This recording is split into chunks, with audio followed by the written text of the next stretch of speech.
Hello everyone, I'm Jensen, the Marshall University Game Design Guild scribe. Before this video begins, I wanted to tell you that we lost some of the footage from our end of the talk. OBS didn't output the whole file. So I've included captions in this video to help you know what we were saying and asking during the talk. Without further ado, the MU Game Design Guild's DevTalk with Austin Mora.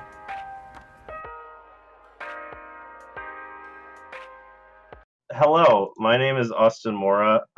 I've done some video game work, and I might be qualified to talk about this. So I've worked on a plethora of things. Some things I'm not allowed to talk about, some things I am. Um, the biggest one I'm allowed to talk about is I worked on Doki Doki Literature Club. I did an extra piece of music for the soundtrack, as well as beta testing for it. Some of my music loops I've sent to people have ended up in Injustice 2. I'm sent some stuff to a guy working on an RPG called Garden Story, and potentially might be working on Eroge and H games with. I'm going to make anyone who knows this uncomfortable. Faku, the website. If you're familiar with it, I'm very sorry. If not, do not Google it. Anyway, so yeah, that's just a little bit about me. I also have like over 3 million streams on YouTube, and like 300,000 on SoundCloud, and somewhat of an underground name, but I'm not like famous or whatever. But yeah, that's pretty much my music resume. So, and Chris invited me on to talk about sound design and composition in video games, and he gave me about 16 hours to prepare, so I have not a great script. Oh,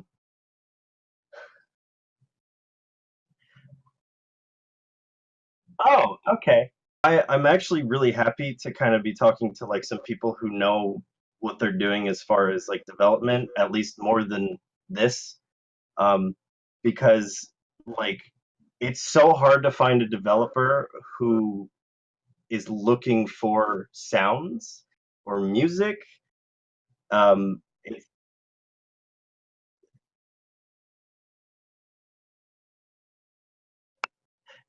yeah, well, still, I mean, like I've opened Unity once, and like that's the extent of me. Um, and the only ins I have to like the industry, and there are good ties and like pretty strong bonds, but like it's either Dan Salvato or hentai games. So like, but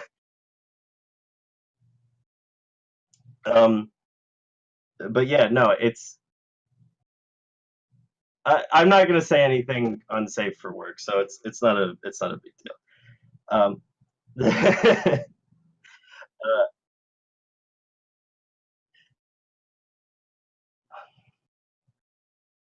Um, so no, it's exciting to meet a group of developers, either novice or proficient, who are looking for some kind of guidance on sounds and maybe like contracting people or doing them themselves.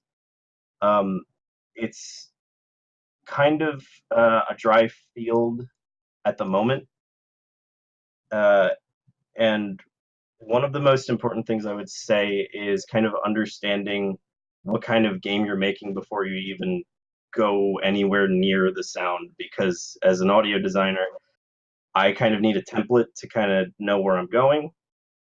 So that's kind of a big thing for me, because making music for Dan Salvato's game was incredibly easy, because he basically let me play the game and he was like, let me know if there are any bugs and tell me about your experience and fill out the survey, and then write a song for the game. And I was like, okay, yeah, sure. And having like a full product was definitely a help for that, because I could kind of put in little pieces here and there. Like there was a sample I used on my song where it was like I was flipping through a notebook because of like the parts where you write poems in the notebook. So I was like, oh, okay, I can include that cute little thing.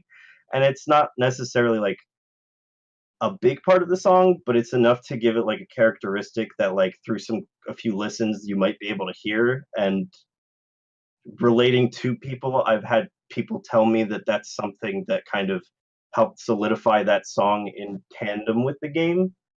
So just having like even a core idea, if you have like no music or like you have just the basic script, just know what you're going for.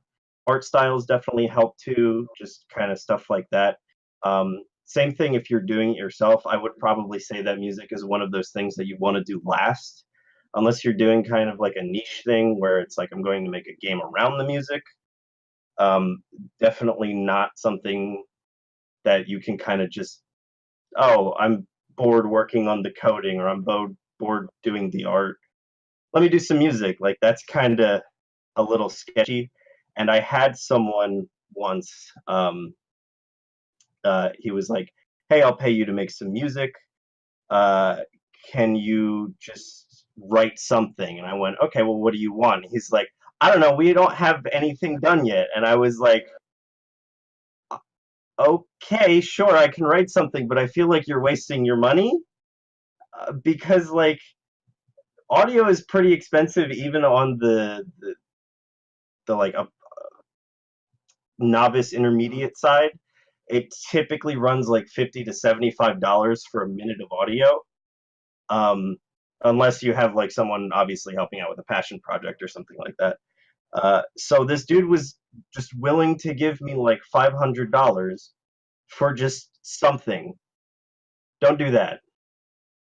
I that feels like something I shouldn't have to say, but like it happens more than you think, and I just don't want you to fall into any of that trap. Or if you're ever working with someone who's like, "Oh, we need audio first," to just be like, "No, don't do that, please, God," because it's also a little stressful on the designer because it's like, "Okay, I made this thing," and then he's like, "Well, this isn't what I wanted at all," and you're like, "Okay, great." And if the designer goes, I need something else, you're either looking at the producer making it for free at that point or you paying another $500. And I think I saw someone raise their hand. I don't know if you had a question.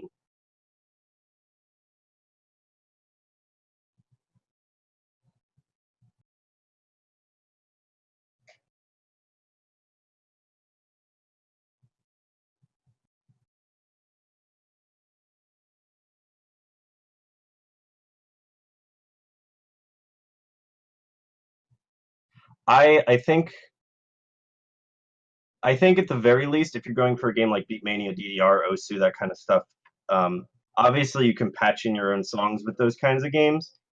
But if you're looking to make something like DDR, where you're getting a package of songs from the developer, I would say make your game mechanics first and then find out what kind of genre fits with that. Like DDR is kind of like that techno trance because it has a lot of like um, little rhythms and melodies and like fast drum beats, stuff to like kind of keep you upbeat and active. Um, so it's definitely something to consider genre wise, but I could say like you could probably commission a song for a game like that first and then put it in later. That's not so dangerous when it comes to like RPGs, action games, visual novels, anything like that. I would say that's probably more on the like, please have something before you contact me kind of deal. Yeah, the DDR is one of those rhythm games are a niche genre and where the game kind of revolves around the music. Um, yeah, it's one of those neat things where like it just needs to be within like a certain BPM essentially, and as long as it doesn't sound like hot garbage, it'll work. Um, and let me see. I also wanted to bring up in the same vein of like paying people to do music and having something. Um, please, please, please let your producer, if you're contracting it, know that you're not happy with the work or that you're very happy with the work. And typically, how most producers and composers and designers will go about it is they'll send you a demo first. They'll like solidify 1 minute and just work their ass off on that, and then go, "Hey, is this good?" And you either go yes, and then pay them a lot of money to finish it, or go no, and then they don't lose 50 hours of their lives trying to finish one song that you're not happy with. And typically, on the business end too, you'll want to give them like a down payment. So if you're paying them $75 for a minute of audio, and you expect a 4 or 5 minute song, typically $75 up front, and then the rest back end. If you're trustworthy, you can give them half up front, half in the back end. That's usually the kind of business model I've seen. I know there are people where I do contract work. I don't get a salary because I'm a freelance. I know there are people who will do contract salaries. So if they're working on a game for like 3 years and they bring an artist on for a year, you can pay them X amount for 1 year and benefits included. And then basically they're off as soon as that contract's up, or you can renew it. But I figure usually with this kind of grouping and this kind of like level of game development and audio design, it'll be a lot of freelance. So big emphasis on that front payment, because artists will not work with you and they will let other artists know who is cheating people out of their money, uh, either intentionally or unintentionally, because that's not someone you really want to work with as an audio designer. Because even if you make a minute of a song and they don't like it, at least you get your $75 if they let you. And if they don't, typically they'll finish another minute for free. If you're asking for too many revisions, they'll, kind of ask for more compensation. But typically you'll kind of get a feel for what they're capable of, and based on their portfolio, and you'll want to give them essentially like references or ideas or emotions, and hopefully you'll have your script, art, etc., ready to go, so that way they're more aware of what you want. And if any of you are interested in designing audio or doing anything like that yourselves, it is a lengthy process to learn, but on the contrary of most people thinking it's not expensive, I haven't bought a new music program, hardware, etc., in about 3 years. You can rip stuff from games. It's not illegal at all. I just downloaded the Wii sample, or the Wii menu sounds yesterday. I literally played the Wii Shop theme. It was great. Uh, and essentially, all that's going to cost you is a DAW and then a free download of a sample player, and you're good to go.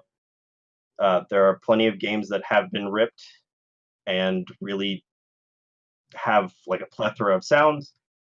The only intensive process is learning music theory, sound design, kind of the basics, what goes where and how to do certain things.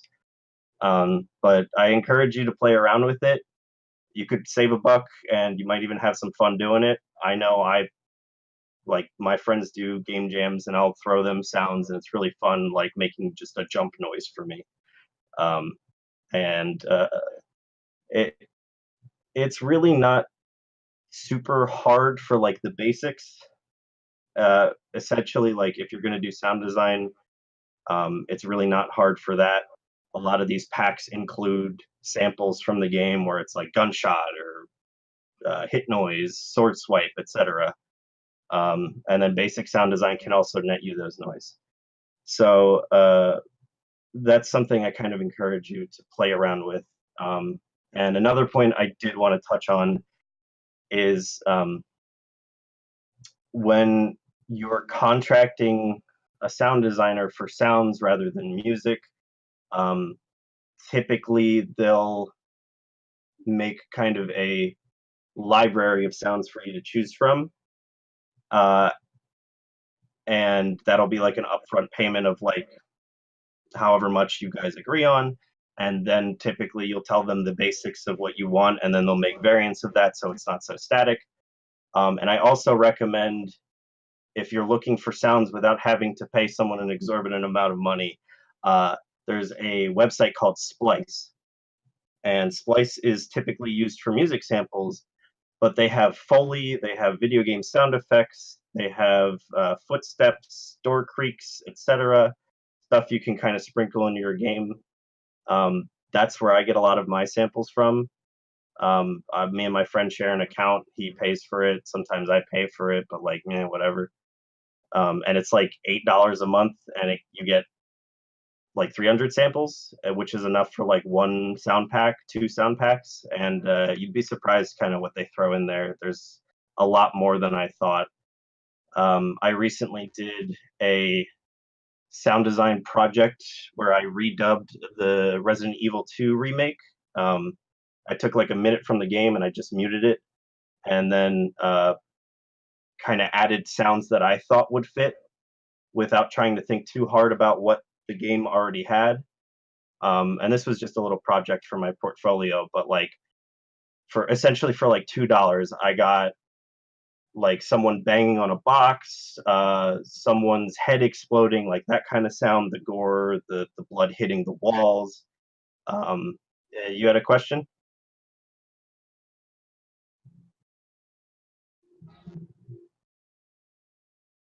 Sure. The sound for the head exploding was like because Leon shot a zombie, um, and his head popped.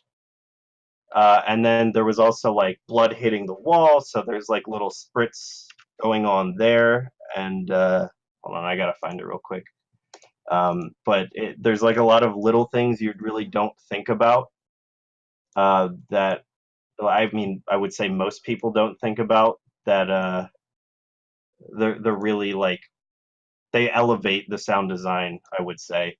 It's sorry, I'm like stammering so much. I'm trying to find this video. YouTube doesn't make it easy. Here we go. Okay. If you want to play that, you're more than welcome to. If you want to archive it for later, listen to later, that's fine. Okay. Um, uh, what was that? Hmm?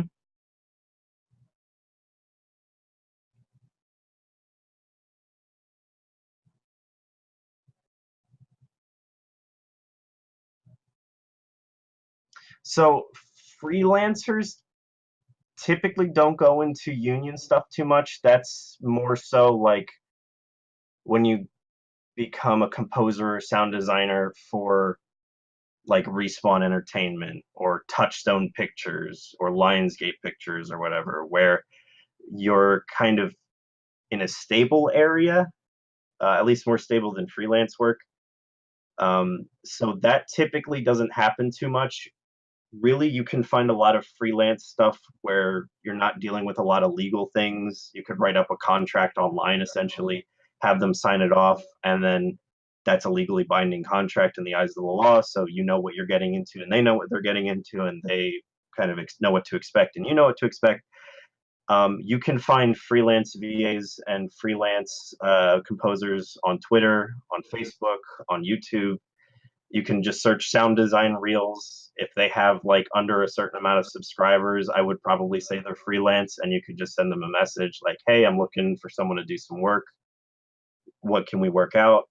I typically don't deal with the union stuff. I'm not super qualified to talk on it. Um,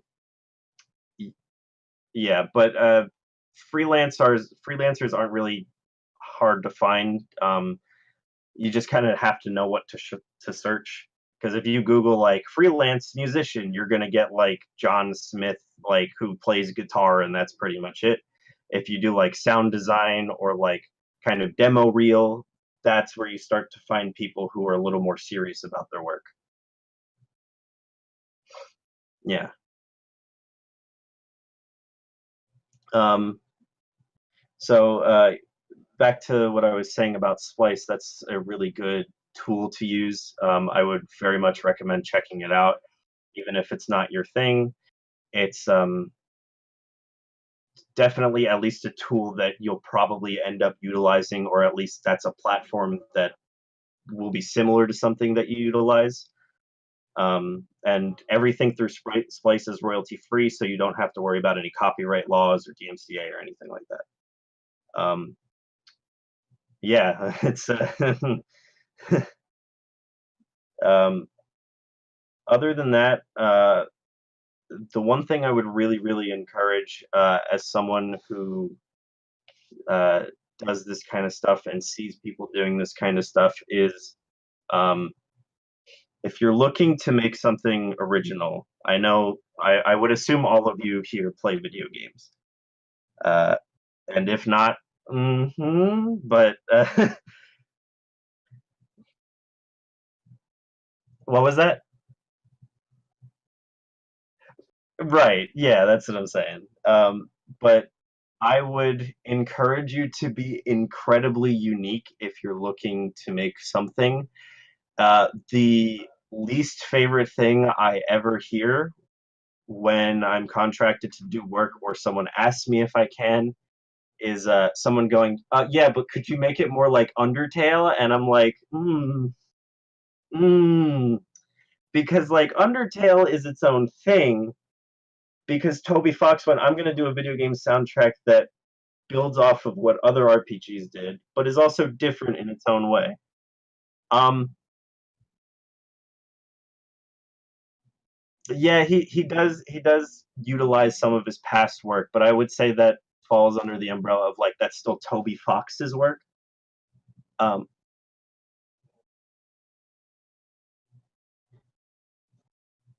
yeah, essentially. And uh, I think kind of directing your sound designer and composer with references is good. So if you shoot them songs from Undertale, totally fine. If you tell them to make a song that would be in Undertale, that's like, ooh, I don't know about that. Not from the sound designer's perspective, but just as someone who plays video games and writes music for video games, it's pretty easy to tell when a game is wearing its references on its sleeve, and it's really off-putting. Um, there was a game that came out recently called Y2K. I don't know if any of you are familiar with it. Came out on Switch and PS4. Holy shit, it's trying to be Earthbound so hard. And I would probably enjoy the music a lot more if it wasn't just trying to be Earthbound. It's incredibly obvious from like the synths to the instrumentation to like the composition to the drum samples to like, ooh, we have quirky sounds in our music. Isn't that like Earthbound? Don't you guys like Earthbound? Please buy our game. Don't do that. That is the worst. I would recommend you listen to it to know what I'm talking about. And if you haven't listened or played Earthbound, um, you can listen to both and just the similarities are incredibly clear. Don't do that to your audio designer. Uh, I feel incredibly bad because Toby Fox actually ended up working on Y2K, and you can tell which one's his because it doesn't sound like Earthbound. Uh, which is both good and terrible because as soon as it came up on my Switch, I was like, "Oh, this is Toby Fox's song." I can tell because it's not like just trying to be. Um, so I would encourage either if you're doing the music or anyone you hire to do the music to reference, but also be unique. We call it stealing with kindness. I've heard that so many times. My music mentor, his name's Varian. If you've listened to EDM, you've probably heard him. He's always encouraging me to listen and then take, but within reason. So, like, I'll take chords from a song, but I'll add my own melody and then I'll pitch it up a different key and then I'll chop it differently. So it has like the same overarching sound, let's say, but it's a totally different song and it's distinguishable enough so that it's not going to be causing issues. Um, So I would encourage anyone you hire or any work that you do yourself to take but not steal, essentially. Um, if that makes sense. It probably doesn't, and music's all stupid and like not there's like not very good ways to say things. Like I know people who still like they're playing shows in Vegas and they're like, "Yeah, this is a really thwumpy kick," and I'm like, "What does that even mean? I don't fucking know." Um, so yeah, that's something I would very much encourage you and or your audio designer and or your composer to be incredibly unique in their design and composition. Um, and I guess really the last point I want to touch on is make sure you find someone or make sure you educate yourself in implementation. Um, there are programs that will help put songs into games, and essentially like it's not just an mp3 file. If you want dynamic music, if you want music that changes, if you want music to stop and or transition at certain times, those are implementation software territories. And I would recommend just prodding anyone that you ask uh, if they know about it. And if they not, I would recommend you learn it or find someone who could do that. Like maybe that's their specialty. You could hire someone else on. Um, and not that it's necessary, but I know some of my favorite bits of music are where, if any of you have played Fez, when you go underwater, or the music gets all muted and muffled and it sounds like it's underwater, or like if you've played Journey or Flower or Abzu, when like they start out with just like parts of a song and it's like, okay, this is fine, and then you get to the pretty area and then it's all swelly and you're like, wow, it's beautiful or whatever. Like that's the music really goes hand in hand with the game at those points, and it makes it a lot more memorable and emotional, and you can kind of go like, hey, remember when Abzu did that pretty thing, instead of like, remember in Undertale when I was walking around for 30 minutes listening to Snowden trying to get the genocide run or whatever fucking yeah, it's uh when music has those big swells and like very distinct moments of like, we wanted this to kick in, that's really where I think it shines. Otherwise it's kind of just a backdrop to hold your music. And you never want your music to be more interesting than your game either, because otherwise you're just like, oh, let me buy the soundtrack on Bandcamp, and then like whatever. Uh, that's yeah, essentially that I've done that with a few games where I'm like, the soundtrack is way better than the game, and I just don't care about the game anymore. And that might be a personal thing too, but it's good to kind of balance the feeling of your game versus the feeling of your music, and kind of amp it up or down at certain points whenever necessary. Obviously, you wouldn't put a battle theme in Pallet Town. Obviously, you wouldn't put like soft guitar music when you're fighting Sephiroth. Like that doesn't work, obviously. Um, so, huh? Yeah, you would. There, there are a few games where like the tonal shift does work, where you're like fighting someone, like soft music is playing. Dark Souls is pretty good at that. It's interesting and it's a novel idea, uh, and I would recommend using it sparingly, because as soon as every boss fight has pretty music, you're just like, oh, okay, this again. Um, which I guess the last thing I want to say at the moment is diverse soundtracks are way better than like having a very specific soundtrack where um, I'm trying to think. I would say like Final Fantasy 12 is like the poster child for like, this is what our soundtrack sounds like, and that's it.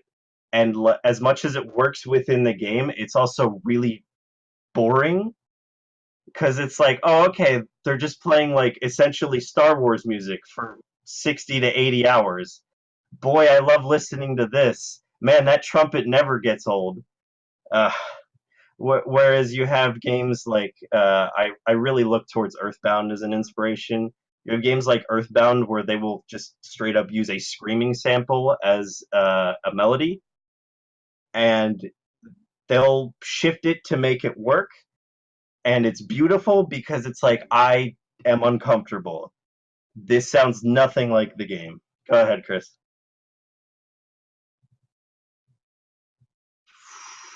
Silent Hill soundtrack is, I would say that's the best soundtrack of like this is the same thing, but only because of the context.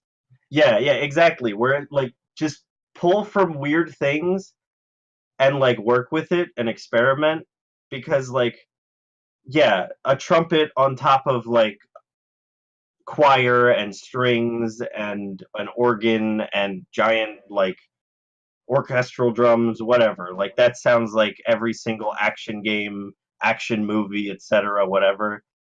Uh, make yours diverse. Go ahead.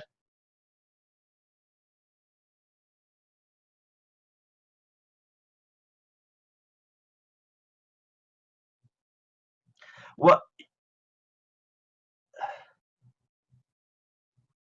I would say it doesn't ever get old in Doom's case.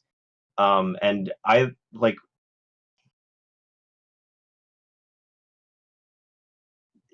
yeah, there are some lulls in there which definitely help it, but I think a lot of it too is the context.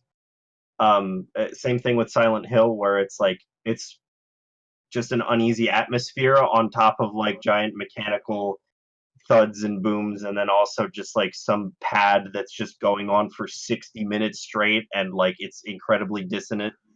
It makes sense in context. Same thing with Doom. I would probably listen to Doom's soundtrack and be like, these are good songs, but then also like I'm not really paying attention too much to the music when I'm playing a video game, because it's like I want to rip this giant eyeball in half. I don't care what the guitar's doing. It sounds cool, and I'm kind of aware that it sounds cool, but like my main focus is making sure this man's retina is never seen again.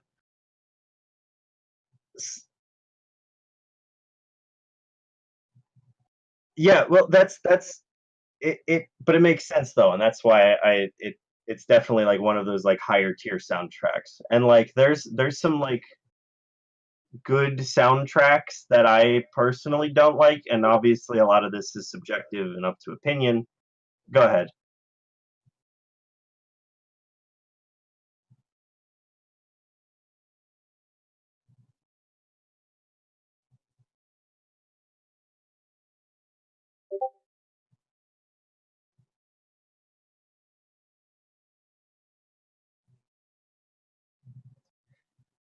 I mean, like if they don't really have much of the game to show, or like they're not comfortable with showing their script, if they go, I want it to feel like Silent Hill, but like I want these elements, I'm totally okay with that. Uh, yeah, like if you give me references for things, it's totally fine. I would say that like references to other games are the same, in the same vein of like show me what your game is about, because like they know what their game is about.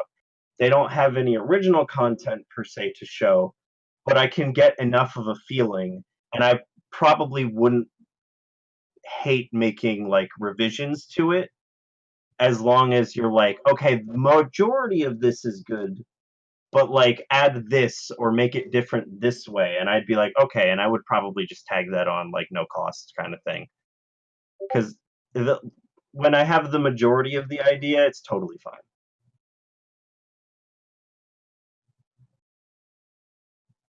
I would actually prefer if you went capture the feeling of this instead of the sound.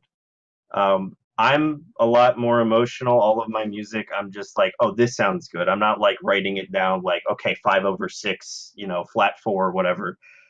Uh, it, it's what to me, it's way more just about like the feeling and how it sounds, and like kind of what the listener might feel and what I might want to portray.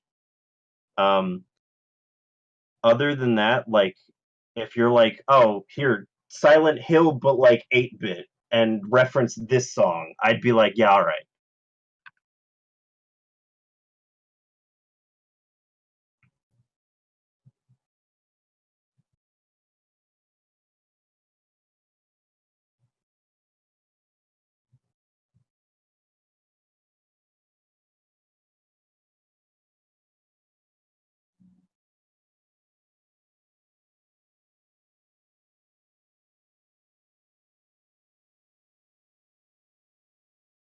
Absolutely, yeah. Actually, I would say if you have timestamps of songs where you're like really capture this bit, that's especially helpful to me. Whereas that's just a lot better than saying I really like this song. Could you reference this? Because the bridge might have a totally different feeling than the chorus, which might have a totally different feeling than the intro. And I might just try to capture the overall feeling, but the bridge might be like somber or serious, and then the main part might be like epic and bold and big. So what was that? Yeah, essentially, like I'm trying to mix emotions and sounds and feelings and things that are going on in my brain, whereas like if you were just like this thing, it's very more concise. So I'm going to think that we've already started the Q&A section. Um, yeah, that's going to be a big YouTube video. Uh,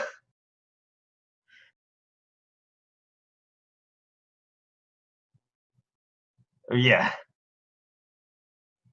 Uh,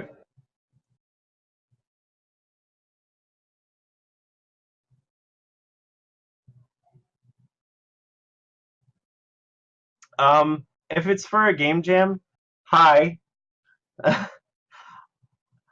I'm totally down to work on game jams. They've always been like a fun little thing. I've only gotten to work on one, um, and I do, yes. Um, and it'll be more things to add to my resume of like, please hire me. Look, I did the thing. Sure.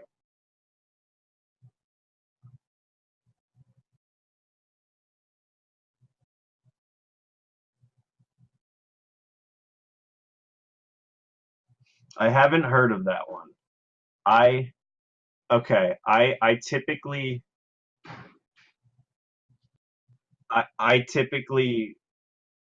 fall within like the producer spectrum of DAWs and programs, but you can definitely use either. I'm not familiar with Cakewalk. I am familiar with music. What was it? Music Maker 6? Is that what it was? That's what it is. Yeah, I've heard of it.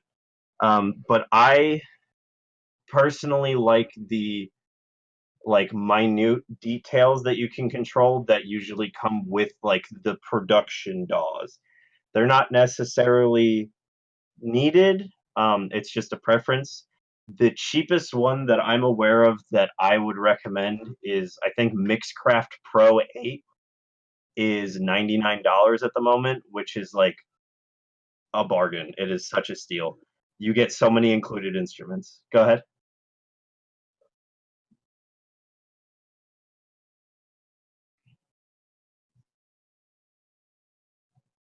Okay.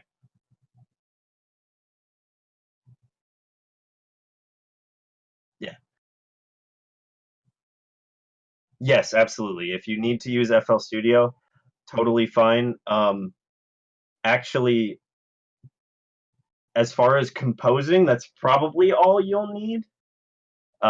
Because as far as free virtual instruments, there are so many, and definitely look up SoundFonts if you're not familiar with them.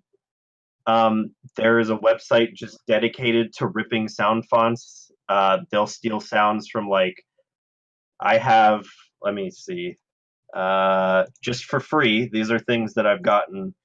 Ace Attorney Investigations, Chrono Trigger, Crash Bandicoot, Dark Dawn, Donkey Kong, Earthbound, Final Fantasy 4 through 6, Glover, Harvest Moon, Kirby Dreamland. There's a lot. Uh,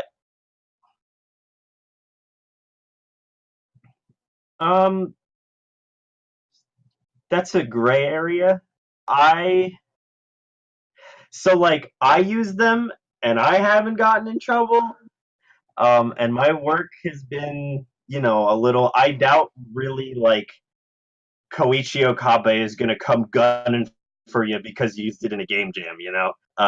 If you're maybe if you're on the level of like my game's as popular as like Call of Duty, and then you use someone's sound, maybe. But even Yes, that too, where it's definitely a thing of like you could definitely use stuff as long as it's not blatantly like I stole this from Spyro. If you use like the trumpets from Spyro, the sound effects from Final Fantasy, the square lead from Donkey Kong, no one's gonna care. If you like recreate a song with, yeah, yeah, I think the worst one I heard was there was a, I forget the name of the game, but there was like an indie game that came out, and Toby Fox didn't do anything, but I was like, oh my god, he just ripped off Megalovania, like seriously. Yeah, I think that was it. A- And then what was it? There was a dude who got in a lot of trouble because uh he didn't steal them, but he basically recreated in another instance some stuff from the Doom 2016 soundtrack and sold it as like a production tool. That's where you get in trouble. um, you using the pan flute from Donkey Kong isn't going to do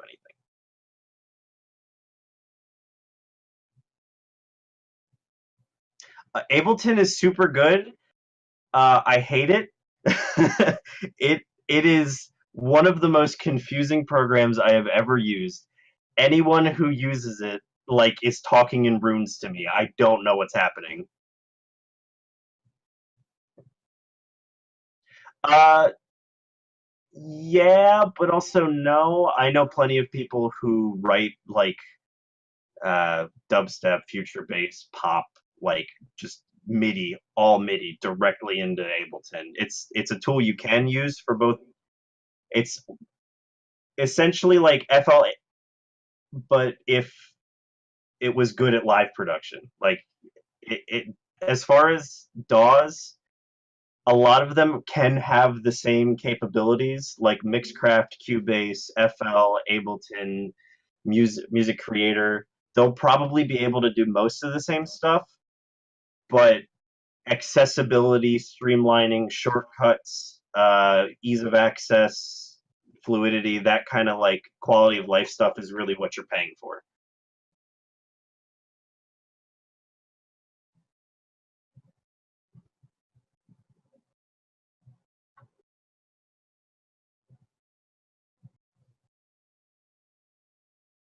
Uh, Dan Salvato, you mean? So I actually love this story. I absolutely adore this story.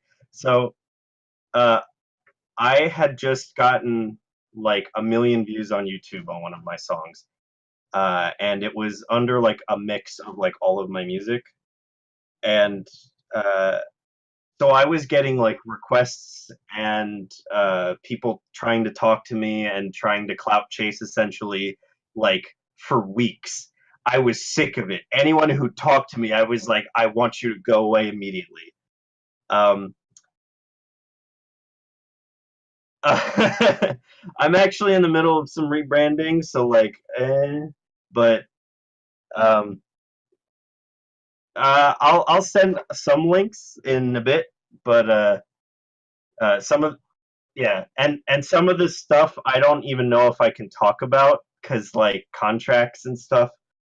Um, but yeah, I was walking my dog one day.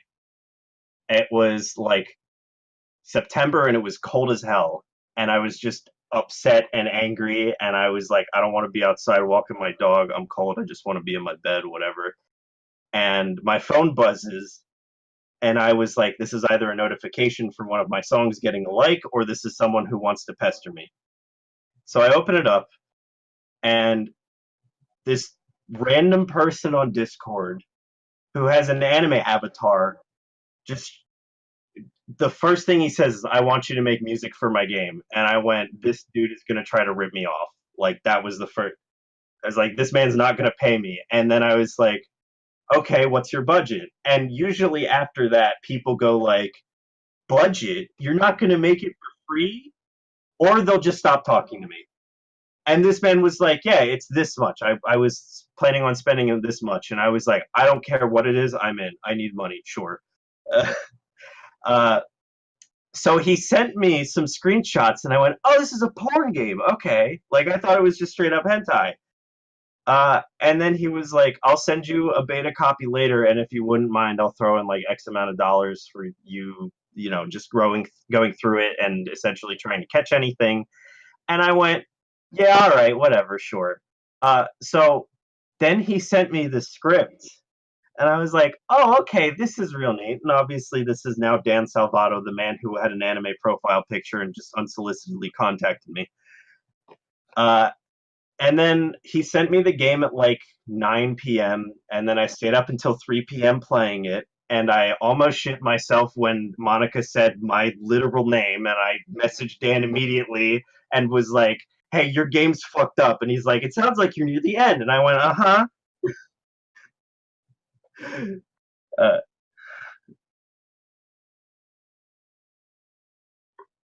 yeah, no, there were some bits on there where I was like, is this supposed to happen? Like, it feels very intentional, but like, at the same time, like, I literally cannot read these text bubbles and I do not know what to do. And he was like, okay, yeah, no, that's fine. And I was like, all right, yeah, sure. Um, but yeah, that was the story of how I met Dan Salvato. Is I had a video that randomly blew up on YouTube, and then he was just like, "Hey, can you do this thing for me?" It's the only reason that it was exciting to me is because I thought it was hilarious that it was just some dude with an anime profile picture on Discord. Yeah. Um, Other than that, like as far as meeting audio designers and or game developers, conventions are a big thing. Game jams are a big thing. Forums and Discord servers. Sometimes they'll have like certain sections, like, oh, these people are audio designers, these people are developers, team up, whatever.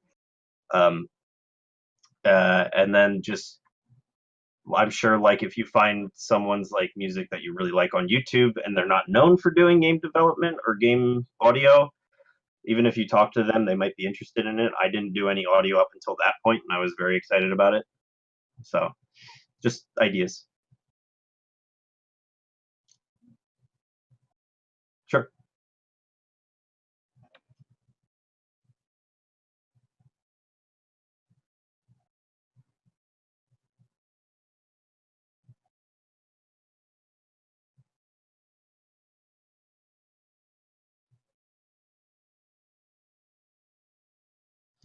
Um, I typically don't like it unless there's obviously a lot of effort put into it. Um, I think Chris was around for one. Chris, do you remember that one where she was like British and we thought she was like some kind of Slavic or Japanese we really couldn't understand? Yes. Okay. That was awful. That was my track that blew up, and it was very obviously someone just like trying to clout chase off of the success of what was happening at the time. And there was this girl, and she just messaged me, was like, "Yo, I rapped over your track," and I went, "No, oh God." And then the nice person in me messaged back like, "Oh, cool. Can I listen?" And then that was the worst mistake of my life. Uh, it's probably somewhere on SoundCloud. I do not want to touch that with a 10-foot pole. I feel disgusted that like I even made something that could be turned into that. It You got to be real, real, real strong with that if you want to do that.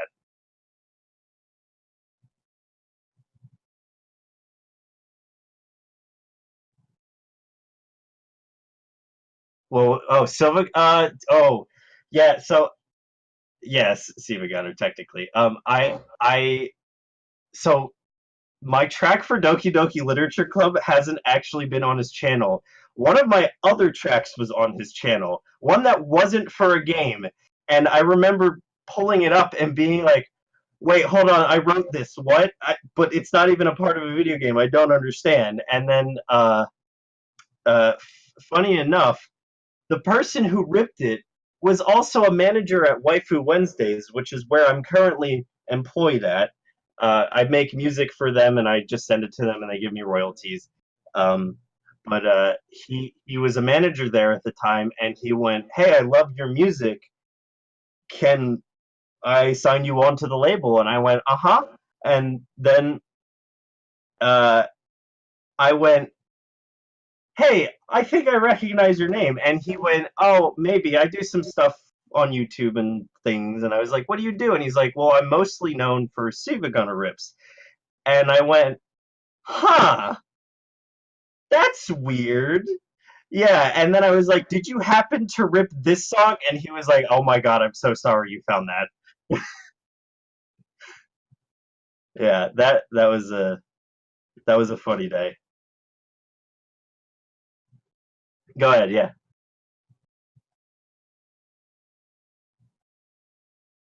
I do not. I really wish I do, and I almost bought one for like $200 that was used. I was seriously about to do grab some dude's grimy Oculus VR.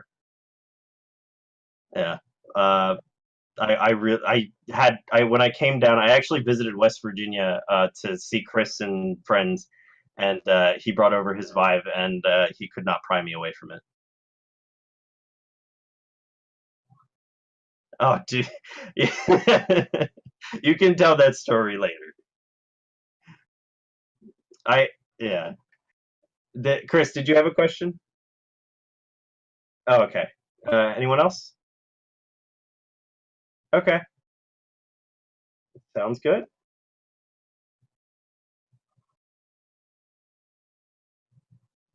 Great. I'm glad you could take something from it, even though, yeah, I was kind of worried that this would be like a horrible train wreck and that I would get home and then just go like,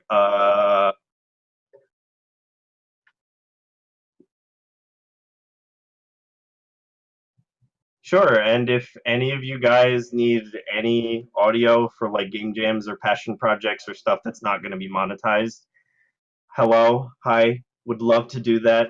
I just enjoy working on music too, so like, I yeah, I can link it in this Discord chat, and Chris and whoever can pass it all around, and you can add me.